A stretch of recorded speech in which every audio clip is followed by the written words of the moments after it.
Buenas tardes. ¿Qué vas a hacer aquí? Bueno, yo no me voy a sentar porque como que a mí no me fluyen las ideas en sentar.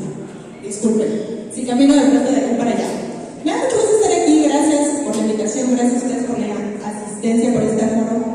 Y bueno, antes de empezar, me gustaría puntualizar algo. Cada vez que hablamos de conductas delictivas, cada vez que hablamos de un delincuente, nos imaginamos a un hombre así tatuado, perforado, ¿no? Mal hablado. Tiempo, todavía no acabo. Nos imaginamos así un delincuente sacado de los capítulos más viejos del programa de Silvia Pinal, ¿no? Y entonces resulta que no. Hay delincuentes preciosos, hermosos, guapísimos, sin un solo tatuaje, sin una sola perforación. Hay mujeres delincuentes, hay adolescentes e inclusive niños, ¿vale? Y entiéndase, niños dentro de lo que enmarca la Constitución. Niños antes de 18 años, ¿vale? Entonces, ¿qué es lo que pasa? Cuando nosotros hablamos de conductas delictivas, tenemos que entender propiamente una conducta delictiva como aquella acción que está enmarcada dentro del Código Penal vigente, ¿vale? Puede ser el Código Penal estatal o el Código Penal federal.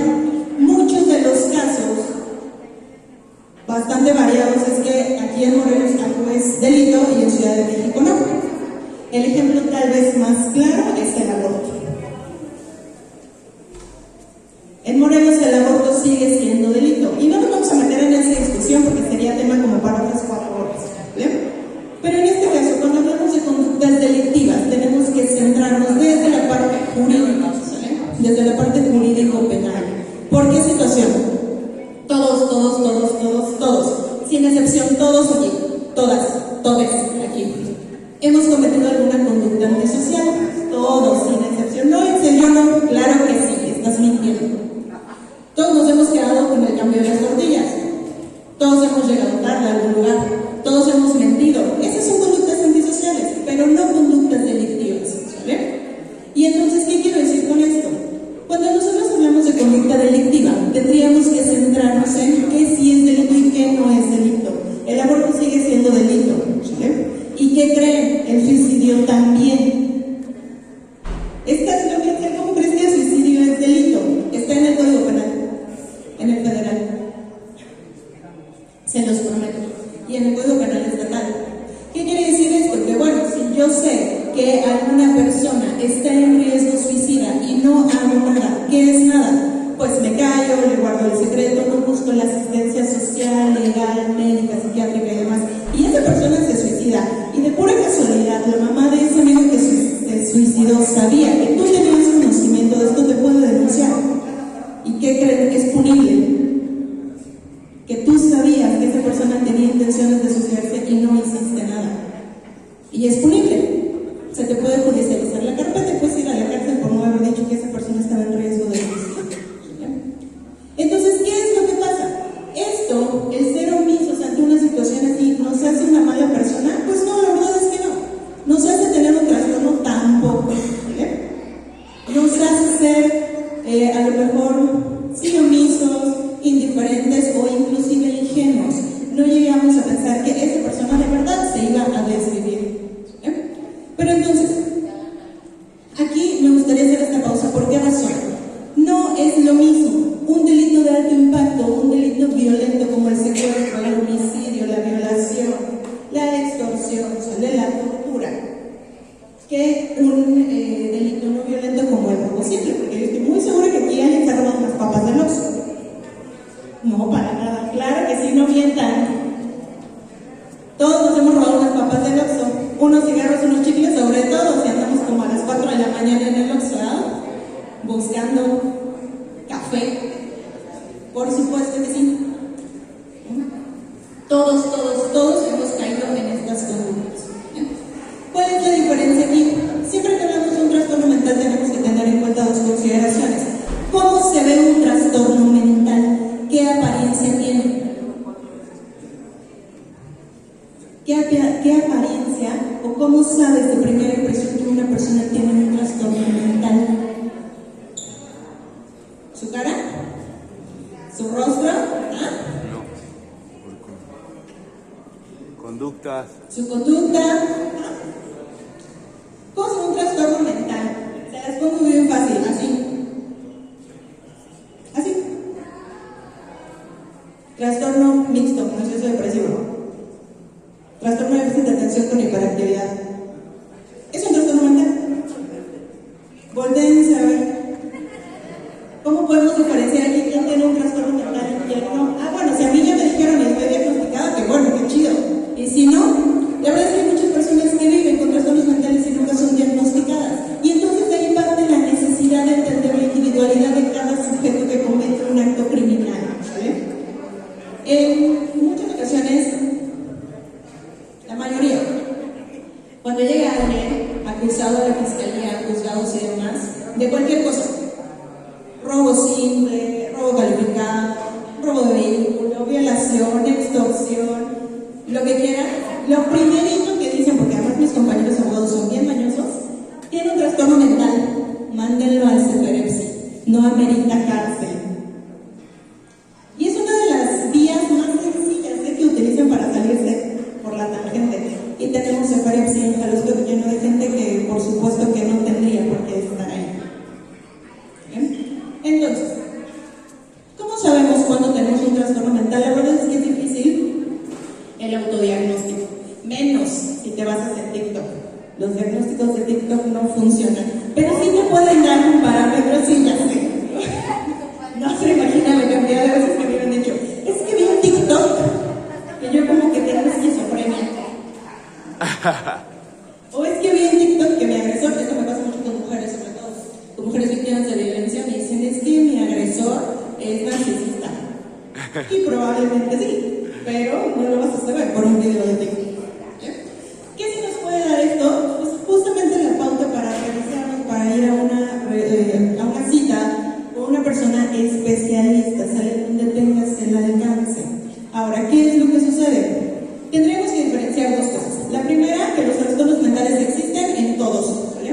Todos hemos estado cerca de un trastorno mental, no propiamente porque lo tengamos, pero sí hemos estado a un lado conviviendo con una persona que tiene un trastorno mental, esté diagnosticado o no.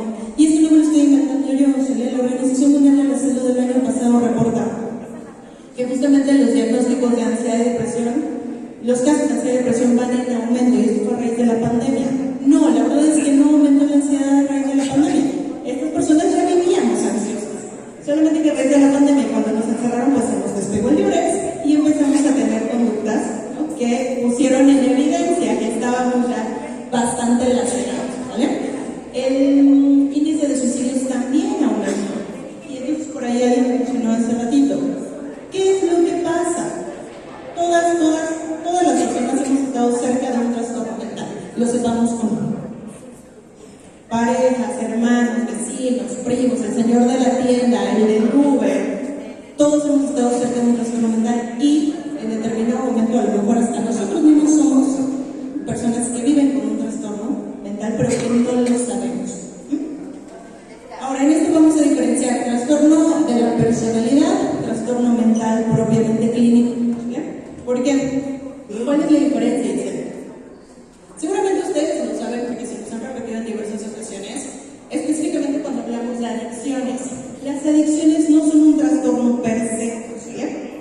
Por supuesto que genera un trastorno mental, pero antes de ese trastorno mental viene una dependencia, porque no te hiciste adicto desde el primer momento que probaste el alcohol, no te hiciste adicto desde el primer momento que probaste el tabaco, ni el crack, ni la piedra, ni absolutamente nada, ni la marihuana, ni nada. Primero viene la dependencia, ¿vale? Y aquí es donde hay que hacer una pausa, porque muchísimas ocasiones es un supuesto que debido a esta dependencia las personas cometen delitos. Ya, pues es que estaba en el síndrome de abstinencia y entonces por eso robó, por eso mató, por eso violó. La verdad es que no. Antes de la adicción viene la dependencia, y la dependencia no es propiamente fisiológica en un primer momento. Todos los que estamos aquí nos hemos echado un café, un cigarro, una copa, un tequila, lo que quieran, porque nos saca de un estado mental y emocional que no nos gusta. Pues es que con alcohol me divierto más, sí, por supuesto. Yo también. Por ahora estoy aquí. La dependencia viene de una situación de querer salir de ese estado mental, emocional, social en el que te encuentras sin esa sustancia. ¿Por qué todo este preámbulo es importante? Pues porque en muchísimas ocasiones esta va a ser la base para entender por qué una persona comete el tipo de delito que comete. ¿Sí? Está en la dependencia emocional, psicológica y no en la sustancia. Por lo tanto, el trayecto o la línea siempre es social. Empiezo a consumir algo porque por curiosidad me gusta la sensación, empiezo a tener un círculo de amistades que consumen o se dedican a cierta actividad y caigo en la conducta delictiva y después reincido. Y entonces, ¿qué es lo que pasa? No siempre los trastornos mentales van a ser así, ¿no? Completamente visibles. Muchísimas veces nos damos cuenta que las personas tienen trastornos mentales hasta que cometen delitos, porque si no, ni lo sabrías. Y entonces, tenemos que tener en cuenta también los trastornos de la personalidad. ¿Cuál es la diferencia? Los trastornos mentales, ninguno, no son gripa, no se te van a quitar con un paracetamol, no se te van a pasar solitos, y qué bueno, la verdad, porque si no estaríamos todo el tiempo reincidiendo. Entonces, ¿qué es lo que pasa? Los trastornos mentales sí se quitan, los de la personalidad no. ¿Y cuál es la diferencia entre los trastornos mentales propiamente, o los que llamamos trastornos mentales del eje 3, y los trastornos de la personalidad? ¿Cuál es la diferencia? Una de las principales diferencias es que más o menos los trastornos de la personalidad se pueden disimular. Los trastornos mentales normalmente siempre los va a notar ahí. ¿Bien? Caso 1. No es lo mismo una persona que está aquí parada enfrente, dando una plática sin problema, que una persona que ni por error da los buenos días en la tienda. Hay gente a la que le cuesta muchísimo trabajo. Y esto no tiene que ver con un trastorno, sino con un rasgo de la personalidad. Un rasgo esquizoide, no les gusta a la gente. Hay personas que son súper, pero súper, hacia donde llegan, llaman la atención. Y se visten de colores y son súper histriónicas, que es un rasgo de la personalidad, pero no necesariamente un trastorno. Cuando un estilo de personalidad se convierte en trastorno, pues la Asociación Americana de Psiquiatría dice que cuando se convierte en un patrón de inflexibilidad, de malestar clínicamente significativo. Ahora, ¿cuál es el detalle? ¿Sale?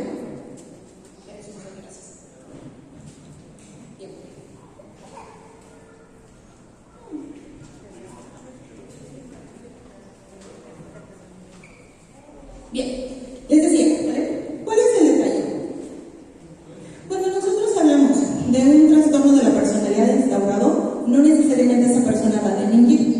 Pero cuando nosotros estamos enfrente de una persona que ha cometido una conducta delictiva o antisocial, tenemos que sacar los estilos de la personalidad y entonces entender por qué razón una persona histriónica se cuelga de la sala de su casa y pone velas y cera y pétalos de rosa, ¿no? Y alguien diría, qué pinche dramático, ¿no? Qué ridículo, porque no simplemente se colgó y ya. Y la diferencia de cuando alguien se aventó de un puente peatonal, o cuando alguien a lo mejor se dio un tiro en la cabeza, o cuando alguien tomó veneno para ratas, o inclusive en los tipos de delitos las personas que maltratan animales.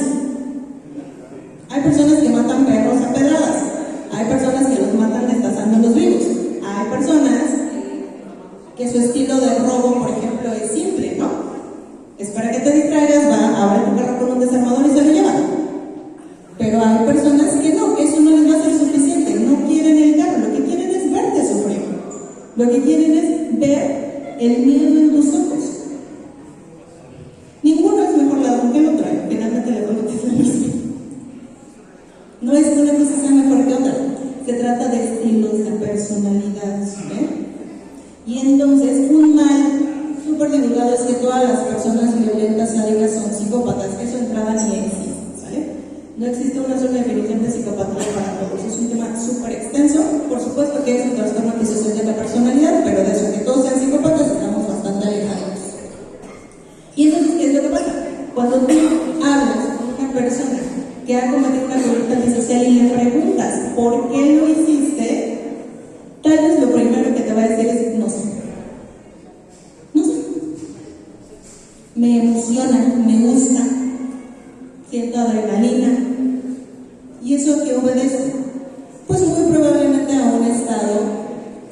disociativo, a un delirio transitorio o al abuso de alguna sustancia.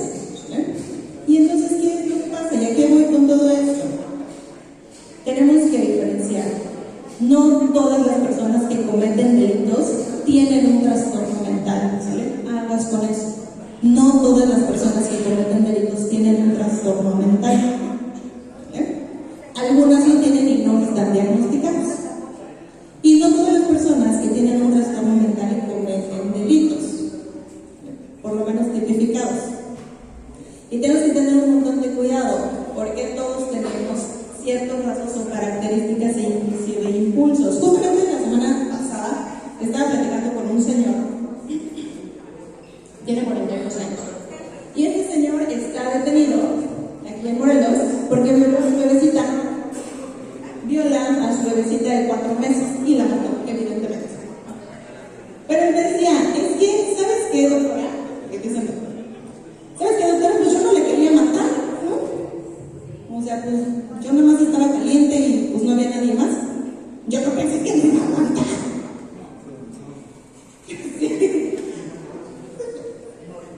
Sí, digo, ahorita ya se los platico así con mucha normalidad porque pues ya no. Hay que estar medio trastornado para escuchar eso y reírse, ¿no? No se entiende nada. Pero entonces, bueno, ¿qué es lo que pasa? Este sujeto viola a su bebé e intenta penetrarla, lo cual evidentemente no fue posible, y pues la destroza. La destroza y entonces en su cabeza la mejor de las ideas fue, ¡puta madre! ¿No me va a llegar esta hija? Solo con su bebecita, la mamá había salido al pan a la leche, ¿sí? Y es ¡puta madre! Y lo más inteligente que se le ocurrió fue tomarla por la cabecita. Obviamente la bebé ya estaba agonizando, por como lo cuenta, la bebé ya estaba agonizando, y entonces lloraba mucho y como que de que ya no se quejaba, y lo más inteligente fue agarrarla de la cabecita, un hombre de 2 metros, por cierto, 120 kilos, la agarra de la cabeza, así con su mano y le hace ¡pum! Y todos sabemos lo frágil que es el cráneo de un bebecito. Así de... Y la deja, ¿no? Ahí mismo se pone. Cuando llega la mamá, dice, ¿qué pasó? ¿Quién sabe? Pues ahí estaba, ¿quién sabe? Se la debe caer algo encima. Con esa naturalidad y con esa tranquilidad. Así de, ¿está trastornado? ¿O simplemente es mala persona? Sí, o sea, aparte. ¿Vive en una realidad bien alterada? Por supuesto que sí. Así se ve uno de los modos de psicosis. Es completamente funcional, ¿eh? O sea, es albañil, el señor tiene un trabajo, tiene amigos, tiene esposa, tiene más hijos de su primer matrimonio. Simplemente vivió como un momento de, pues, no tengo, porque así lo es, pues no tenía con quién coger y ya pues estaba la bebé. Yo que iba a pensar que no iba a aguantar. ¿Qué es eso? Pues evidentemente una cosa de otro mundo, pero la persona no está en la realidad, se los juro. Es una de las formas de psicosis, ¿eh? En algún momento se fuga de esta realidad, se llama sesgo cognitivo o distorsión cognitiva.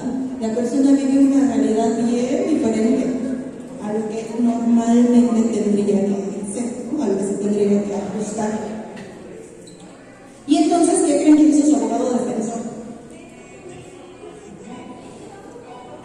Alegó trastorno mental, así de no, en su defensa, en la audiencia de presentación, sus argumentos o sus alegatos para la no vinculación es que el sujeto consumía cristal y que entonces cuando cometió el delito, cuando cometió la conducta antisocial, pues es que estaba intoxicado con cristal y pues no sabía lo que hizo y pues que no se le vinculara. Aquí es donde entra la laguna del derecho, y no es que yo sea muy importante ni mis compañeros criminólogos ni mis compañeros psicólogos forenses seamos muy importantes, ni que la psiquiatría forense sea muy importante, pero sí es indispensable entender que la persona sí sabía lo que estaba haciendo, ¿sí? Ojo, las personas que vivimos con trastornos mentales no estamos pendejos, sabemos exactamente lo que estamos haciendo. Definitivamente tendríamos que tener una evaluación muy puntual para saber si en el momento en el que tú hiciste por lo que se y del entender lo que estabas haciendo y las consecuencias de ello.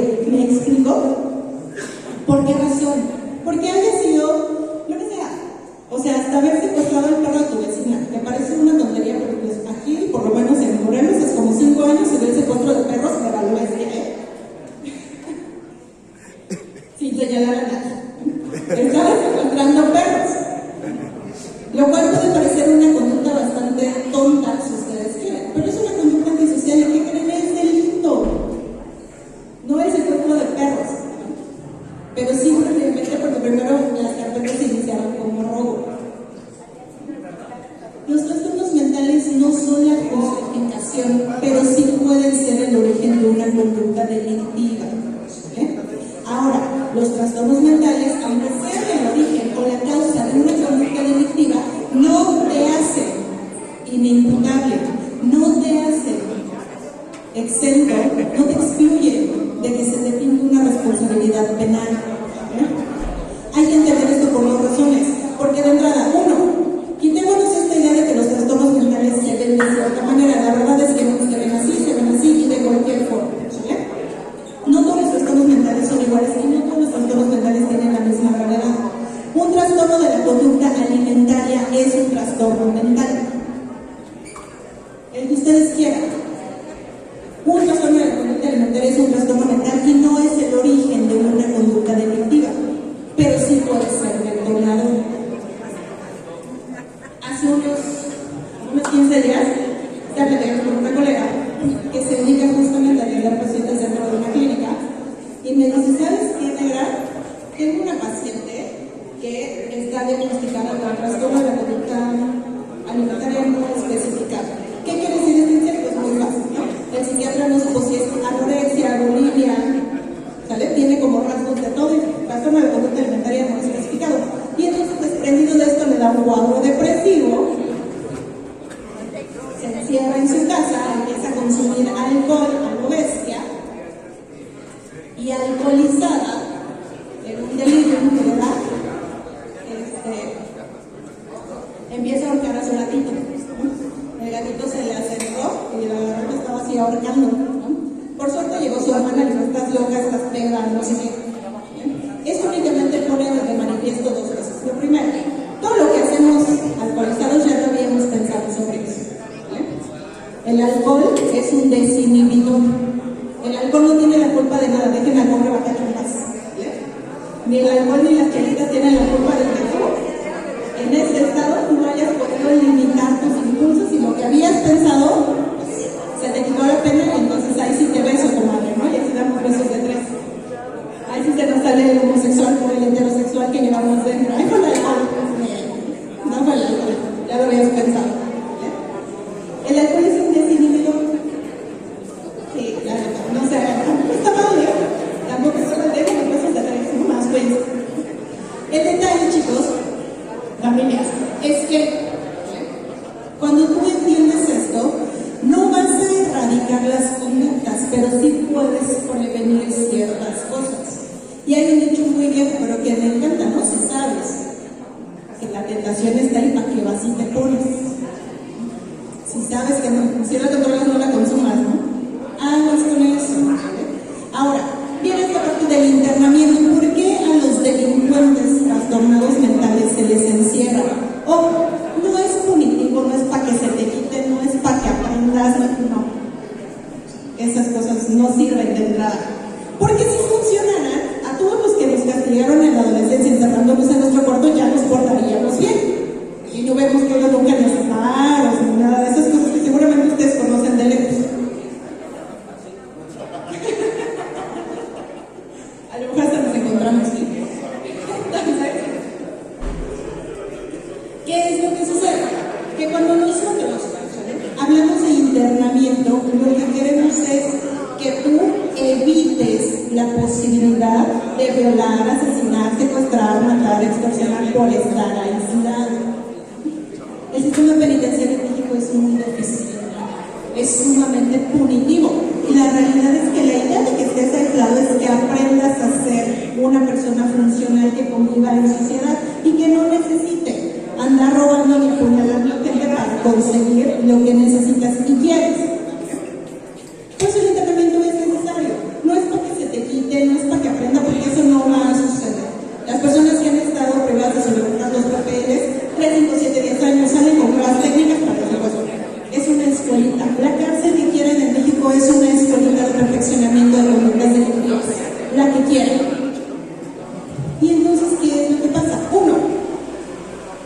Tenemos que entender, todos tenemos pensamientos intrusivos, todos hemos tenido, se los juro, y no me lo digan, lo voy a ver en sus caras.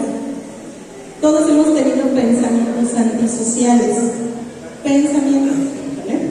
De eso que sean deseos guapos, ya es grave. Pero todos hemos tenido pensamientos de qué pasaría si. ¿Qué pasaría si? Deseos zoofílicos, pedofílicos, necrofílicos, urofílicos, coprofílicos, ustedes gusten y manden. Todos hemos tenido en algún momento este pensamiento de yo me atrevería a hacer eso como lo que les acabo de decir de la Rebeca. Yo sé que a más de una ahorita aquí se le despertó yo me atrevería a hacer eso. Lo pensamos y no está mal, inclusive las fantasías más puercas que ustedes quieran no está mal en tu cabeza porque así funciona y porque no se te van a quitar. Esa es la realidad. ¿Cuál es el detonador? Muchísimas veces que intoxicado pues ya no te limitas. Y algo que es bien recurrente en las personas que cometen delitos es que están intoxicados con alguna sustancia, con la que quieran. Los trastornos mentales no necesariamente van a condenar a las personas a cometer delitos. Ni todas las personas que cometen delitos tienen un trastorno mental, ni todos tienen un trastorno de personalidad. Pero sí podemos entender que de acuerdo a la estructura y al estilo de personalidad es el delito que vas a cometer o que va a llamar la atención. Tal vez el ejemplo más claro, y perdón la referencia, pero ahorita está de moda. Está de moda la película del Joker. Y no me voy a centrar en la película, sino en toda esta onda de que el Joker va a estar Harley Quinn. ¿Ya? Harley Quinn tenía un trastorno de la personalidad histriónico o límite con rasgos histriónicos. Llamativa, todo el tiempo gritando, todo el tiempo, ¿sale? Moría sin atención. Y todos conocemos a alguien así. Todos conocemos a alguien que se extingue si no la están viendo, si no la están viendo. Y se viste de todos los colores, y se ponen luces, y sus trajes de Halloween son los más excéntricos, porque si no es el centro de atención, se muere. O siente que se muere. ¿Qué es lo que pasa? Esa persona, en un estado intoxicado, con una realidad alterada, puede llevar a cabo cosas que en su cabeza ya había pensado. Que en su cabeza ya había pensado. ¿Qué tan graves o qué tan aburridas sean? No lo sé. Pero definitivamente estas conductas pueden estar tipificadas en el Código Penal. Sí. ¿Es justificación? No. ¿Vale? La clave aquí, para nosotros poder entender si una persona es susceptible de pagar una pena o de ser juzgado es, ¿entendías lo que estabas haciendo? En el momento en el que estabas secuestrando, violando, matando, abortando, extorsionando, ¿sabías lo que estabas haciendo? ¿Sí o no? Sí. ¿Entendías las consecuencias de lo que estabas haciendo? Sí. No hay razón para que seas inimputable. Eres una persona completamente responsable y vas para adentro. Por eso es importante entender esta parte. ¿Y quién lo va a saber diagnosticar? Pues un profesional de la salud mental, de preferencia el psiquiatra forense. ¿Vale? Ahora, ¿qué es lo que pasa? Muchos se escudan en esta parte del consumo de sustancias. A ver, ¿vale? Aquí no vamos a juzgar a nadie, pero sabemos que el abuso de sustancias también es delito. ¿Vale? ¿Por qué es delito? ¿Por qué le tengo que dar cuentas al Estado de autoconsumo si es mi cuerpo? Y dices, o sea, yo no tengo nada en contra de eso, sí. Pero desde el momento en el que tú sabes la situación de riesgo en la que te estás poniendo, por supuesto que conoces que en este intoxicado puede suceder muchas cosas. Y entonces, otra vez, ¿para qué te pones ahí? ¿No?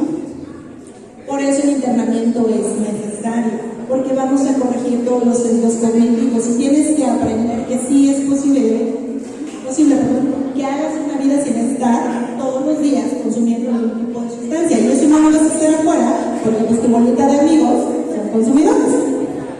Y entonces, si yo sé que no me sé limitar y que en ese estado intoxicado robamos osos, matamos perros, secuestramos niños, hacemos llamadas de extorsión, pues como para qué me pongo ahí. La causa no es el estado intoxicado, es simplemente la condición que necesitaste para llevar a cabo algo que ya habías pensado. Sobrio. ¿Me explico? Sí, no, más o menos yo me perdí.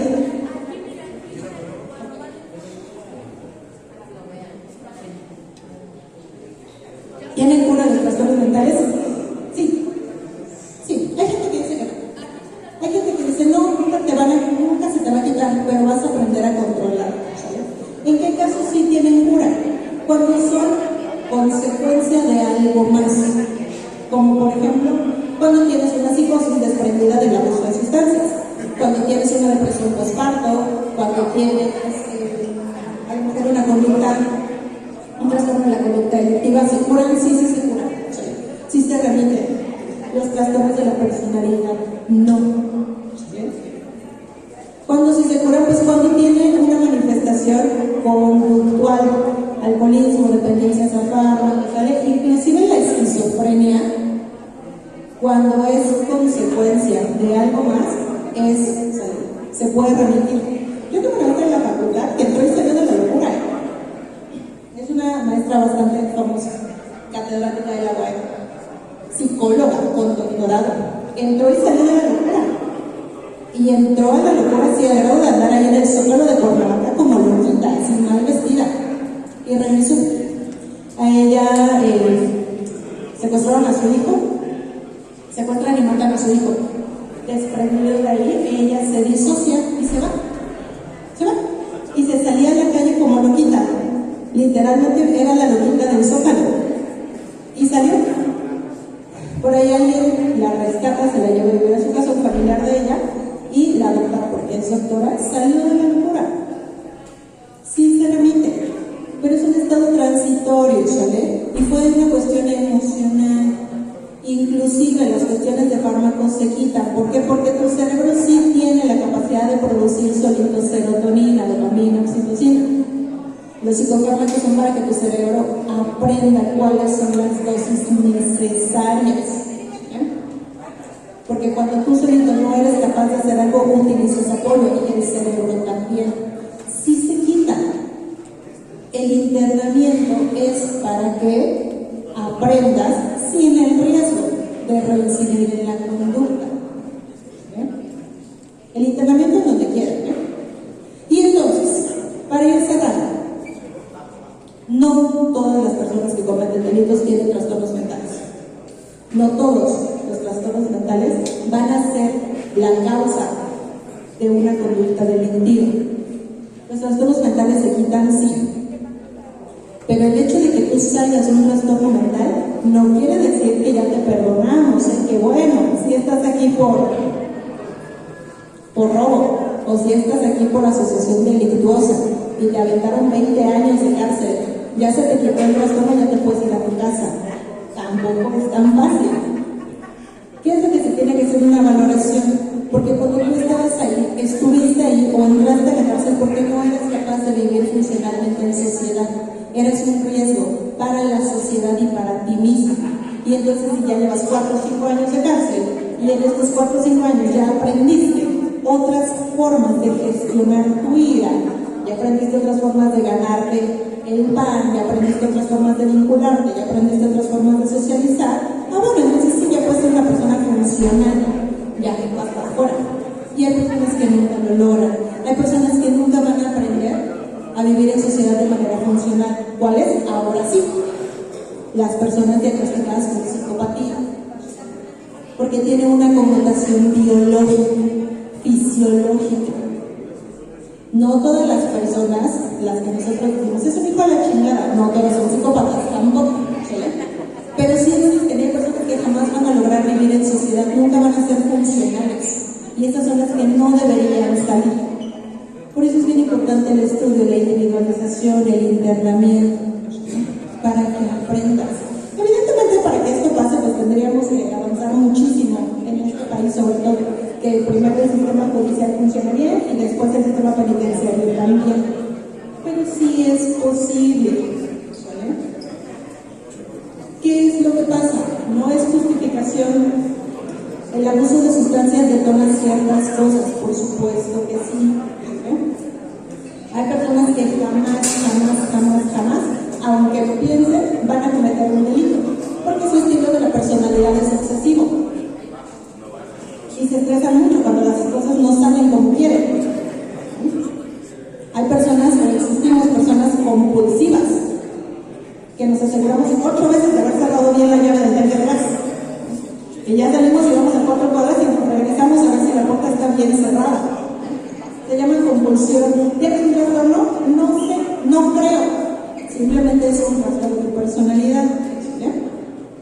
Pero si en ese inter yo ya estoy irritable, estoy de malas porque no estoy segura de que sí cerré bien la llave del gas, y alguien llega y me dice algo que me molestó y le doy un mazapanazo, fue culpa de la persona por haberme preguntado. No, es que tú estabas en un estado de vulnerabilidad.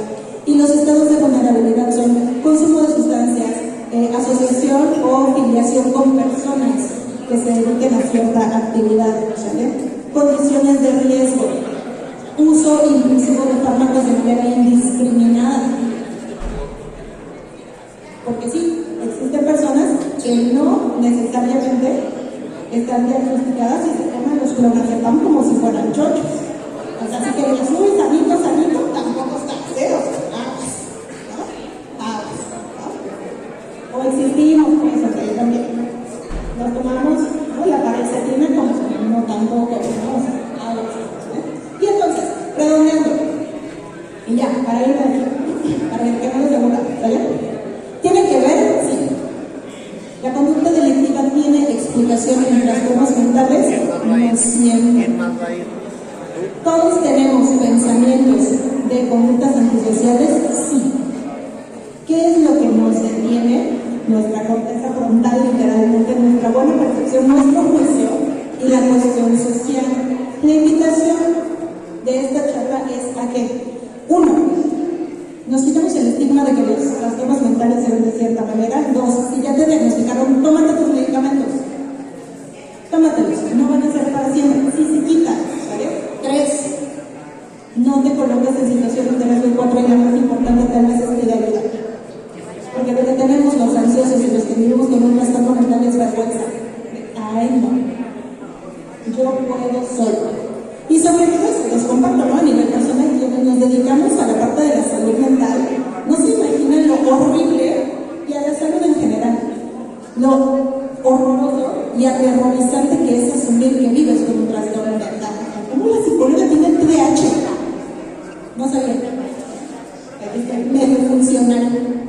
Ya no abusando del cloro. Claro. Pedir ayuda da mucha vergüenza, da mucha pena, pero las cosas se me puede decir como profesional y como persona sí se sale de eso.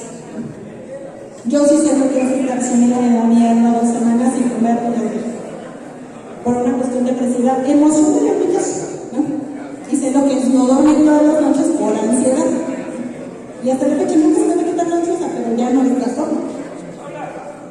Y ahora, hoy puedo entrevistar a un hombre de 2 metros y 42 años que tiene esa cosa de ver y no sentir nada. Y no es que sea una persona mala, es que simplemente entiendo a nivel racional qué es lo que pasa y que la explicación está ahí. No digo que ustedes vayan a dejar de sentir cosas, no somos humanos, por supuesto, pero a mí me vulnera más otra cosa. A mí me vulneran más los viejitos, ¿no? Las personas jóvenes. Yo puedo sentir más rabia cuando sé que un adulto mayor está siendo vulnerado que un niño. ¿Por qué? No sé, ya lo trabajaré en mi terapia, ¿no? Pero soy un adulto más o menos funcional, tengo un trabajo estable y sí se puede. A mí me tomó tiempo, por supuesto que sí, me tuve que aislar, no me interné, pero sí estuve bastante tiempo aislada en mi casa, me quedé sin trabajo, mi vida fue un fracaso como 5 o 6 meses, pero sí se sale. ¿Qué fue lo que me limitó y por qué no me aventé del puente? Pues porque tuve a 2 o 3 personas y que siempre me dicen que se la mierda, ¿no? Pero aquí estoy y siempre tenemos a alguien ahí a un lado. Y una persona específicamente que me dijo, güey, no te vas a matar, no mames, ¿no? ¡Qué oso! ¿Cómo te vas a morir así? ¿No? Suicidada como las cobardes, ¿no? Muérete como heroína y que no la sal. Este tipo de cosas que hoy digo y platico con mucho humor negro y muy ácido, pues en su momento no se da la vida.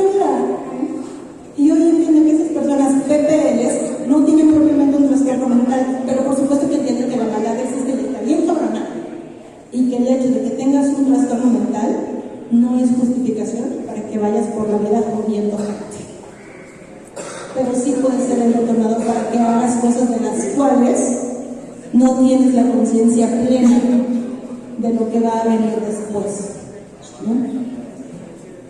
Dudas, comentarios, sugerencias, traumas mentales, ¿no? Bueno, traumas no, porque vamos a tardar más. ¿Algún comentario?